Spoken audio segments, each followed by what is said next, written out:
reconnu quand vous le connaissiez petit? Il était comment, Michel Simès, tout petit? Il était très timide. Ah oui? Oui. Oui, il était très Surtout timide. avec les filles. Avec les filles. Ah ouais? Et dans la vie en général. Ah ouais? Il avait... je pense qu'il est timide encore. Il fait semblant. Et alors, vous auriez pensé qu'il aurait fait tout ça? Oui, absolument. Pourquoi? Parce qu'il devait réussir. Ah bon? Il avait une mission, il devait réussir, il devait devenir quelqu'un d'important, quelqu'un important, pas simplement dans le superficiel, mais quelqu'un qui réussit. Oui, je pensais ça. Pourquoi? Parce qu'il avait une mission ancestrale à le faire. Ancestrale? Ça va, Oui. vous? Moi, ça va. Non, mais alors moi, je crois carrément à ça. Eh ben oui, forcément, oui. Je dis des bêtises ou... Non, je t'écoute. J'ai l'impression d'avoir une analyse sur Europe 1. Et alors, vous avez une mission ancestrale, Michel Simès? Non, mais je crois que j'ai raconté un peu dans Hippocrate aux Enfers, le bouquin que j'ai consacré aux médecins nazis, et je crois qu'on a, voilà, mais il n'y a pas que moi, enfin, mais dans ma génération, dont les grands-parents et les parents ont souffert à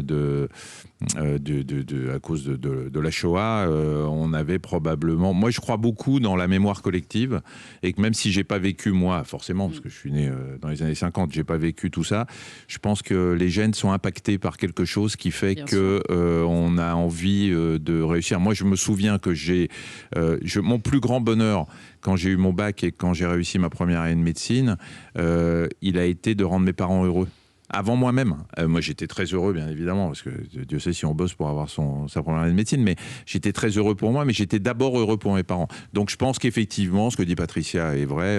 Il y a, je ne sais pas si c'est ancestral, mais en tout cas, il y a quelque chose en moi qui m'a donné envie de réussir pour faire plaisir à mes parents. Et puis l'idée de faire rire les gens, enfin, d'enlever le chagrin. Et probablement finalement. que le métier de médecin n'a pas non, été mais chaud. tous les médecins ne font pas rire comme vous, Michel Simès.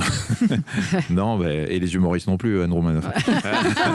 Ah ben moi, ancestralement, c'est chargé aussi. Hein. Bah voilà, c'est la transmission généalogique, ça s'appelle. Non, mais après, l'humour, il est venu parce que je me suis aperçu que ça permettait, d'abord parce que c'est moi, je suis comme ça dans la vie, et puis ça permettait de rendre digeste des choses qui n'étaient pas forcément en médecine. Et le choix de ce métier de médecin est probablement pas anodin non plus, mais je suis très lucide aussi sur le fait que le métier de médecin est un métier prestigieux, et que pour faire plaisir à mes parents, je voulais aussi qu'il y ait du prestige derrière ce que je faisais. J'aurais pu être avocat, j'aurais pu être autre chose. Mais voilà, je suis assez lucide sur les raisons pour lesquelles j'ai fait ce métier. Après, une fois que je l'ai épousé, je l'ai fait pour de bonnes raisons cette fois-ci, parce que je voulais pratiquer la médecine et aider les autres.